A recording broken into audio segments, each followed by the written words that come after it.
Azralynn here, and today we're going to be taking a look at the brand new killer being added to Dead by Daylight Chapter 9. Her name is yarmulkes, also known as the Spirit. We're going to read through her abilities and perks, and then I'm going to tell you guys what I actually think about it, and my experiences while testing her out with different perk builds. Her ability is called yarmulkes Haunting.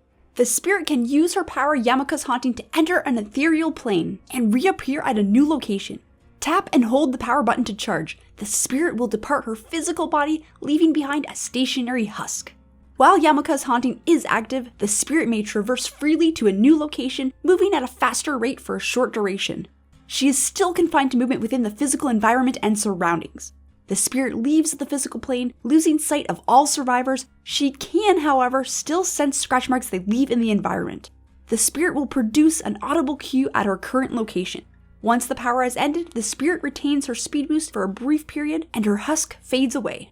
Using yarmulkes Haunting depletes the Spirit bar. The power bar will automatically replenish over time. The power bar must be fully replenished before it can be triggered again. Alright, so her ability, you have to stand still while you cast it. And once you finish the cast time, you phase out of existence, leaving behind this husk. So this husk is similar to the Hag's phantasm traps after they've been tripped, and you and the survivors can all see them. While you are phased, you have no heartbeat, but your husk does. Perks like Monitor and Abuse or Insidious do actually affect the husk while you are phased. Once you are phased out, all the survivors are invisible to you, and you cannot see any survivor auras. So that means that perks like Barbecue and Chili, Nurse's Calling, and all the other aura reading abilities won't work while you are phased. You are also completely invisible to survivors, and their aura reading abilities, like Object of Obsession or Dark Sense, won't work on you either. Other perks like Premonition and Spine Chill still work though. I want to make this very clear, her phase is not technically a teleport. The Spirit cannot pass through any objects, so you cannot go through pallets, go over windows, and there's even collision if you bump into a survivor. Pallets can still be slammed on you while you're phased out, and the image of your husk gets destroyed if a pallet is dropped on it, but this does not break your phase. Her Spirit bar charges over time, and after phasing out, you can cancel the ability at any time to phase back into existence. Even though you can't see survivors while phased out, you are able to see scratches on the ground, but I will say that they are very hard to follow, especially on some maps that have a lot of grass that hide the scratch marks. Perks like Predator do help with tracking, but I really feel that playing her and using her ability while chasing just doesn't seem all that effective, since you do have to stand still for a while casting it, and then you lose sight of the survivor when you finish casting it anyway. Her ability makes her extraordinarily good at ambushing survivors. Even though the survivors can hear her when she's really close to them, there were many of times where I successfully grabbed survivors off of hooks or totems, and even times where I hooked a survivor and then left, but quickly phased back when they got unhooked. Her style is very enjoyable if you're into the ambush style of gameplay, and it really makes me think of features from the Hag, Pigface, and Freddy kind of like all made into one brand new character. The Spirit's first teachable perk that unlocks at level 30 is called Spirit Fury. Each pallet you break magnifies the wrath of the entity. After breaking 2 pallets, the next time you are stunned by a pallet, the entity will instantly break the pallet. You still suffer from the stun effect penalty. I really enjoyed using Spirit Fury, especially when combined with Enduring, and I think that this combination is really going to help against pallet loopers. It was a really fun combination to use, and is actually a viable combo on pretty much any killer.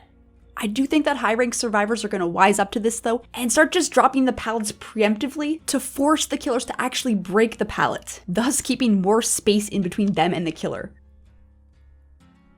Her second teachable perk that unlocks at level 35 is called Hex Haunted Ground.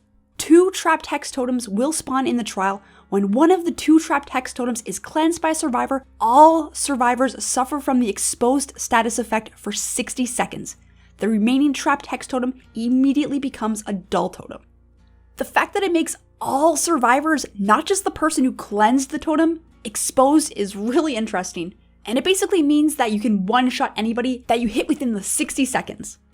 At least it's a hex that does something when it gets cleansed, but it's still going to be situational since you're not always going to be able to hit somebody when that timer's going.